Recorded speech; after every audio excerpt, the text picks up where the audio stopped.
Welcome to Read Between the Lines, a book podcast. I am your host, Molly Southgate, and today I'm interviewing... Ehsan Ahmad. Shakil Ahmad. How are you guys doing today? I'm doing incredibly well. I'll let Ehsan speak for himself. Also well. Incredible is a very bold claim these days, so I'm impressed. I don't know how you got there. Maybe we just focus on that for this interview, is how incredible you're doing. I'm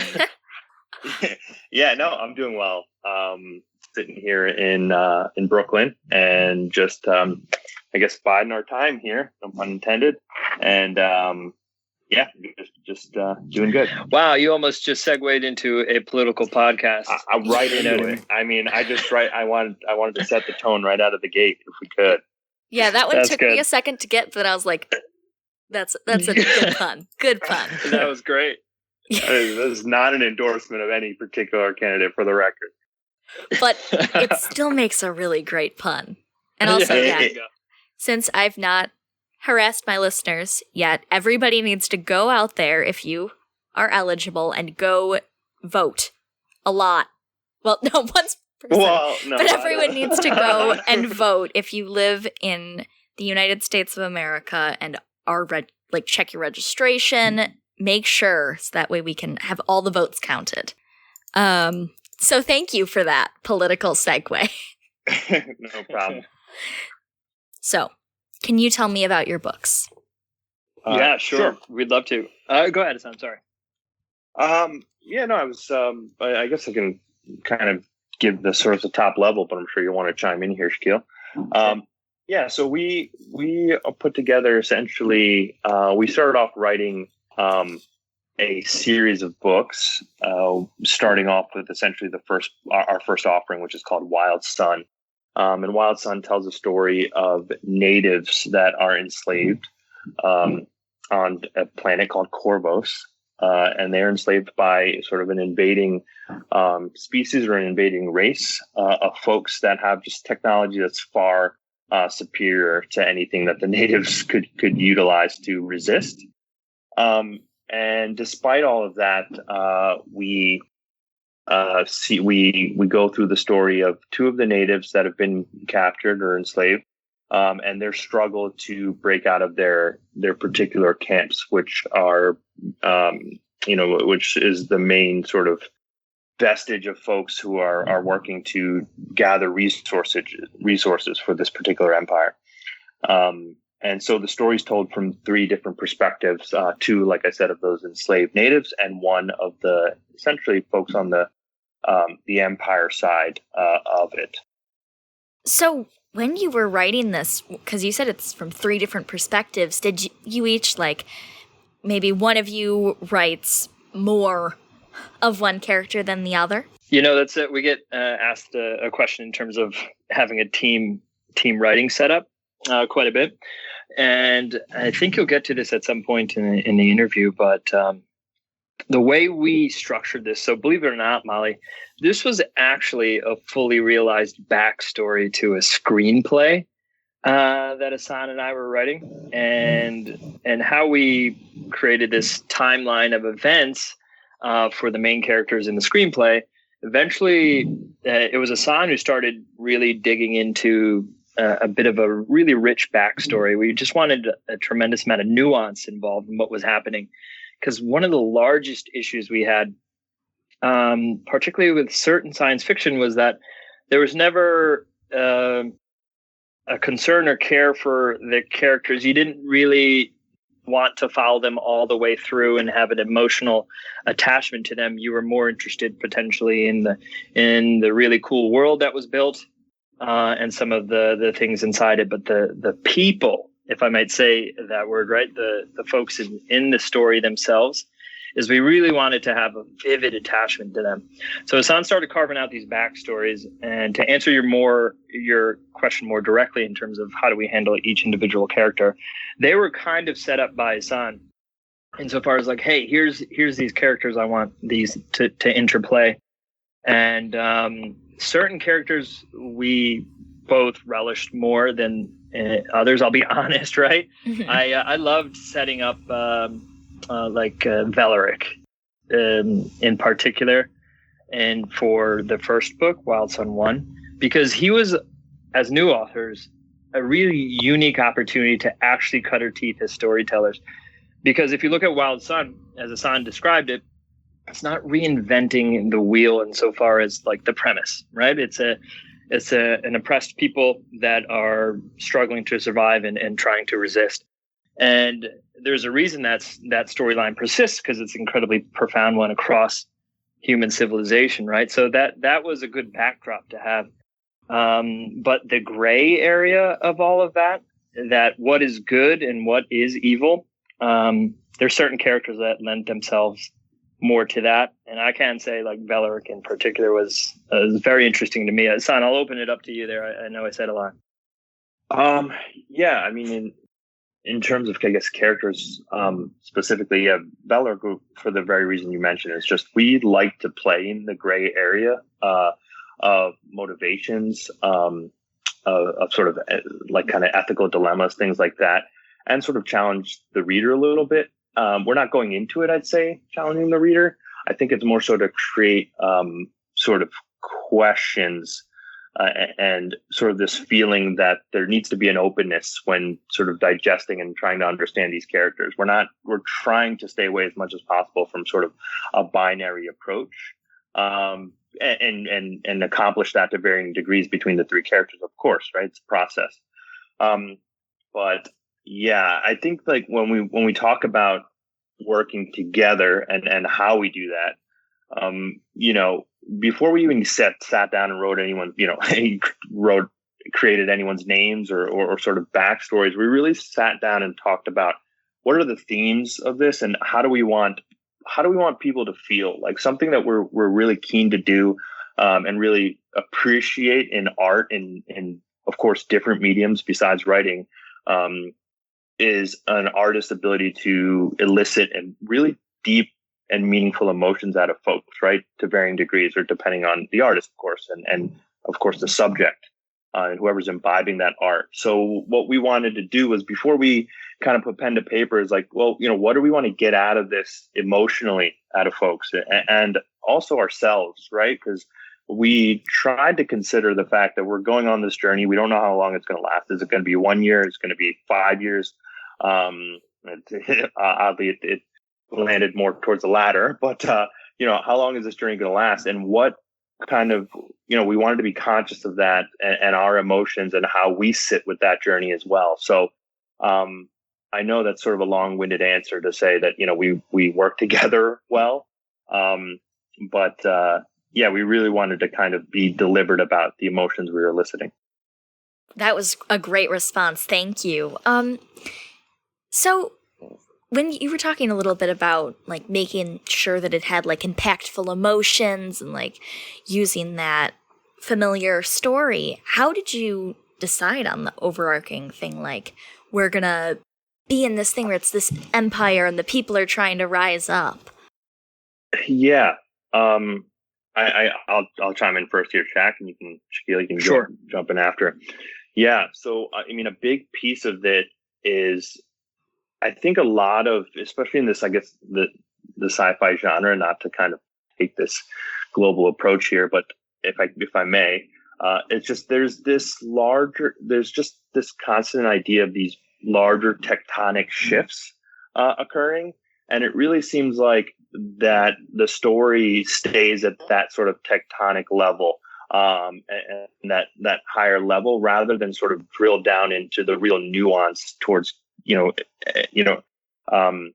getting down on the character level or getting down to the really deeper character level. And that's where we kind of wanted to have it, so that it's not necessarily a ploy, but it's basically a way to set the stage. But really, most of the story is told behind the scenes, so to speak. So it's not so necessarily what's going on in the front of stage. Our story, we wanted to have written on what's going on behind the scenes in the back of the stage, if that makes some sense. Oh, yeah, totally. Just to piggyback on what Ehsan had said there, essentially in the behind the scenes aspect of it, it really, when you look at it and you dissect this story, there is, as you mentioned, a large backdrop. It's a sci-fi opera. but when you really look at it from the journey you're going to go on, it's very tight. It's you're going to really experience, in particular, 3 characters, and we tried to at least instill them with the most practical and realistic motivations given that large sci-fi opera backdrop, and keep that like a light science fiction dusting, if you will. So it's not lasers and spaceships centric. It's humans, their desires, and the struggle to survive under some pretty difficult circumstances. So it can seem more complicated than it actually is, and that's something we've often found with science fiction. It's sometimes all all filler, no killer. I don't know if that's a phrase still used these days, but what I mean is like it's a lot of the sweet stuff, not a lot of the nutritious stuff, essentially. Can you actually elaborate on like telling me a little bit more about science fiction as a genre and how you keep it grounded in reality? When I love science fiction, but it is most of the time not in reality. Yeah, that's a very unique question, actually. If you look at the circumstances, a lot of the times, and again, the characters recreated are very human-like. So, I'd be remiss if I said that we didn't look at these folks like, humanoids with like human-like experiences. And so when we look at that, it all centered around how do we make these folks react to real life experiences, not necessarily the other way around. How do we have these smaller pawns in a larger science fiction kind of background? So how we stayed tethered to the individual story arcs was first and foremost actually develop really strong and rich backgrounds to these folks, right? To these characters before they came to the page. And then once they came to the page themselves, is fully realized their arc and honored that arc. We tried not to deviate it from it, because it's in a lot of ways, and Ehsan, I'm going to pass this off to you in a sec, but in a lot of ways, it's like if you were to remove one aspect of a character, just change it or modify their arc, you would really, the implications would be vast across all of the stories. That's the sort of intricacy we were looking for, not these kind of broad shots on interesting and compelling science fiction, but because the characters are so interwoven, that would be forefront as opposed to some other stuff. And Ehsan, I'll pass that off to you. Yeah, I mean, I think that's very good encapsulation there. I think the key idea here was to kind of stay away from, look, I won't say that we've avoided all tropes that exist in all of writing, let alone science fiction, certainly, but we really wanted to stay away from kind of the bigger, larger galactic tropes, right? Insofar as they exist. We wanted to start from the inside out. So really, what is a motivation for a character within before we get to any sort of, discussion about planets and global scale? So it's like, what makes Sarin tick? She's a fierce warrior, of course, but she's not your typical fierce warrior. She's vulnerable. She knows her weaknesses. She knows when to relent. She knows that she has to give up sometimes. And she knows that she has to work with a group of people. She doesn't have superpowers.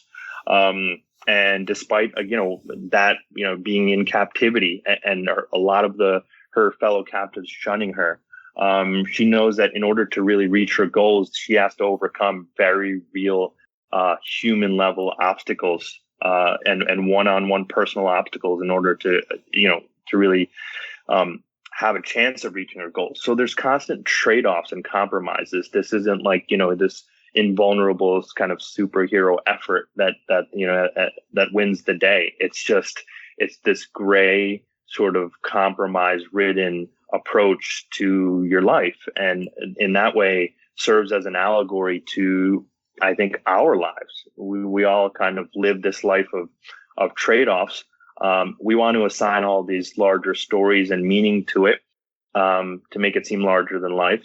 But when it boils down to it, it's just much more it's just much, I guess, simpler than that. And science fiction allows us to create, for the sake of a story that's interesting and kind of get us out of our own sort of day to day. It allowed us to create that, but we didn't want to drift too far away so that it felt like a science fiction story, not a human centered story, if that makes sense.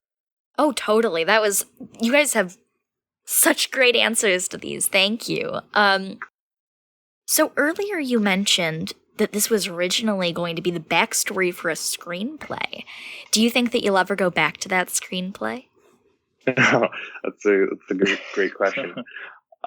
We want to dust it off, I think, eventually. I mean, not to give too much away, but the screenplay was more so set kind of in our time, in our world. I think actually here on Earth, frankly.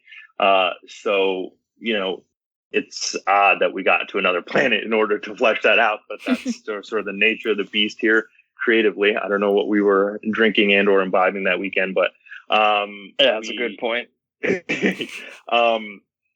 So I think that we would think to get back to it. In fact, we have consciously decided that we want to do that. I think we'd be lying if we say one of our key goals overall as collaborative artists is to eventually get into film one day as well. So we really like the idea of bringing unique stories to screen or into visual mediums. Shakil, did you have anything else to add to that? In that in particular, Ehsan's absolutely right. I mean, the things we can keep going further back in history.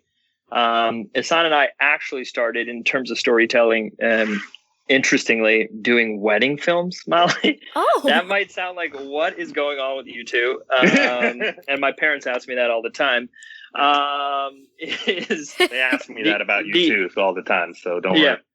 Yeah. So the idea here is, Ehsan and I knew at one point, I remember we were on the Lower East Side of Manhattan, and that alcohol he had referenced was definitely around us, and we were just very. And Ehsan always talks about it in these terms, is that we just have this unique kind of connection bond, right? We're brothers, and I've known him my entire life. And so the way we've come to see the world, the way we've seen each other up and down and all around, is very unique to a brotherhood. And when we got together that time on the Lower East Side, we both knew we had an affinity for storytelling, right? We never considered ourselves necessarily a storyteller, and a little bit more of a color to Ehsan. I mean, Ehsan was part of an indie band out of the Northeast for a long time before we started telling stories through the written word. So he was definitely a storyteller in terms of writing song lyrics, etc. So he had more familiarity with the abstract and that side of things. And I was kind of really hadn't really approached it except for writing some random prose. So we decided, all right, what is a simple way to get into it? We started penning the screenplay, but at the same time, we realized that the only way we could potentially get into film, let's say, was something that was also self-sustaining, meaning that there wasn't too burdensome to produce. And we teamed up with a few other folks, that were awesome in our development. But what we did essentially, Molly, was we told the story of a wedding day. Each and every time we would create a wedding film. So it wasn't just arbitrary moments of the wedding, but we started from the anticipation of the day. The first meet, let's say, the ceremony, and then the aftermath and all the partying, and then how that essentially the bride and the groom's story arcs would resolve through visually speaking. And so like a documentary. That's a great way to look at it. It was our first foray into documentary filmmaking. And then once we got that bug, we realized okay, we can do this, because we totally bootstrapped it. We created a wedding film company out of nothing, with a little bit of pressure, of course, because that's a pressure cooker over day. You know what I mean? It's a very intense day, and very high emotionally and tension, et cetera. So there's a lot at stake terms of timing. So yeah, sorry, I didn't mean to take it all the way back there, but I think in some way we've always been kind of asymmetrically approaching Wild Sun. It just finally came into a fully realized version, even though it was a backstory. It came to something real, and we're really, honestly, I don't know if we had anticipated it, but we're pretty excited by the momentum it has and some of the really the interest it has as well. I love that story so much about how you decided start collaborating together and become storytellers. Because a lot of times I have people on and they're like, well, I don't remember, or they were really young, and I love getting to hear the where it started. So have you liked reading as much as you like writing? I'll let you go, so yeah, okay. Why don't we just use that as the default answering? So I enjoy reading quite a bit. I run sort of the gamut. I've been obsessed a little bit lately with the Ken Follett series, The Pillars of the Earth. I know that sounds strange, but just a really prolific writer who tells about historical Kingsbridge, or essentially the story of what it of essentially a single English town told over centuries. So incredible story there. But I also run the gamut on the political side, as I kind of alluded to at the top of the interview. So I really like to read about sort of modern dynamics on the political stage. So what's going on in sort of the state of society, the state of class, wealth and inequality, things of that nature. So really kind of things like Anand Giri Reardas just wrote a book called Winners Take All, which has just really got me engulfed. But yeah, that's sort of where I'm at in terms of reading. I usually typically have a book on my bedside table, but it's kind of now starting to I've been getting a lot into TV series, especially in kind of sci-fi, that have got me going as well. So I wish that wasn't happening. Basically, I wish I definitely read more than I guess I watch these days. But yeah. So Shaq, I'll leave it to you. Yeah, sure. I mean, definitely come from a more of a, believe it or not, I think in my college years in particular, the nonfiction side, Western philosophy in particular, which kind of opened up a lot of doors and avenues for me as a person. And then earlier on in fiction, it was like the classics that I responded to, like anyone else responds to in a lot of ways. And and what Ehsan was alluding to insofar as sometimes how our desire to want to make commentary on the rest of the world, and it's not necessarily ideological, right? We're not attempting to get on a soapbox. Again, when you read Wild Sun, we're not really trying to say what's right and what's wrong, but simply tell a story, and you can make your own. You can deduce from there. But recently, we were asked to write a preface to Wild Sun, the first book, because in anticipation of Unbound coming out, and we couldn't help but naturally write about ourselves as obviously kind of first generation immigrants, that have been kind of experiencing the world in only the way we know our unique story is, but at the same time talk about the world at large that we see ourselves in. And again, it's never really to try and put labels on anything, but to look at the more uncomfortable things and have some honest as possible conversation about it. And I feel like hopefully Wild Sun is a good kind of table read to essentially open up a lot of dialogue in that way. Like Ehsan said, we haven't avoided all of the tropes and some of the things that are actually honestly necessary to telling a science fiction story, and a compelling one at that. It's that we can hopefully use it so that folks can have conversations about what's going on around them in general. But to answer your question, lastly, more directly, insofar as if I were reading anything right now, I mean, the book on my nightstand is Timothy Snyder's 21 lessons for the 21st century. If you've heard of that, and again, it just goes into kind of our socio-political kind of interests in general. Awesome. And back to your point about like putting in those conversations that can sometimes be more difficult. I have always stood by the fact that that's what good fiction should be. And it should make you think, whether it's like a TV show or a movie or a book or anything. And oftentimes sci-fi, that whole genre, there's so many places, like everywhere across it, that is like building new things into people's minds and like trying to show them like some things that are wrong with what the world is right now and things that can be improved upon. Do you have any more thoughts about that, either of you? Well, I tend to agree with you totally. I think that sci-fi as a genre can be really transformative for anyone's worldview. Of course, that depends on what type but like you said, the spectrum is so large. I think that you can bake in essentially really live wire political and social issues and tell them on this sort of intimate scale or in this intimate way.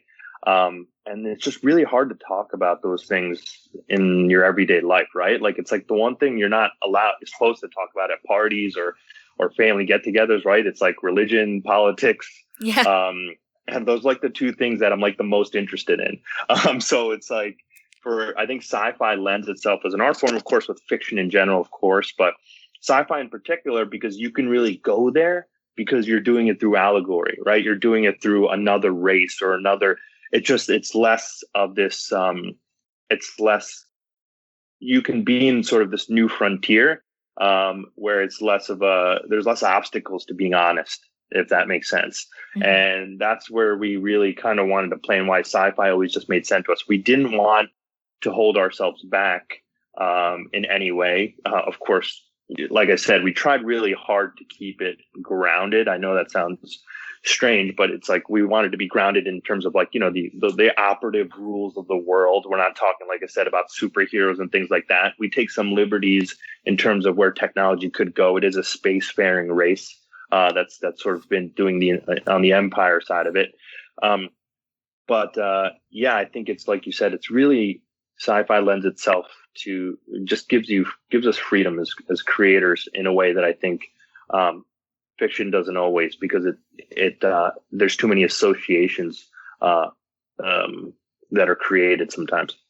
So I have one last question for you today, and that is, what projects do you have coming up? I'll start it here, son. Well, coming up is obviously there's a kind of a roadmap to book 3. Essentially to round out the entire Wild Sun series.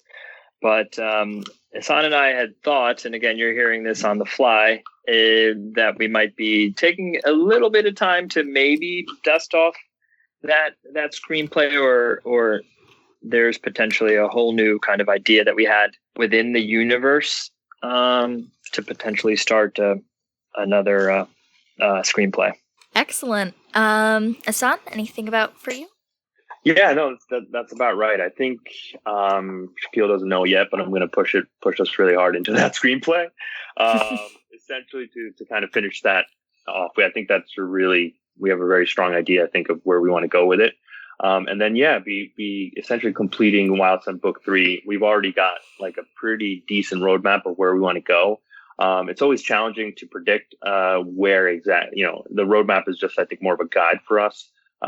We don't tend, we rely on structure, of course, but we make a lot of pivots, I will say, especially considering there's 2 of us writing it, as we go through and the characters kind of reveal themselves to us in different ways. So those are the 2 major pieces that'll be coming up out of us probably in the next, I'd imagine, 12 to 18 months, give or take. And in the meantime, however, we are relaunching Wild Sun Book 1 with that preface. So we've completed that preface.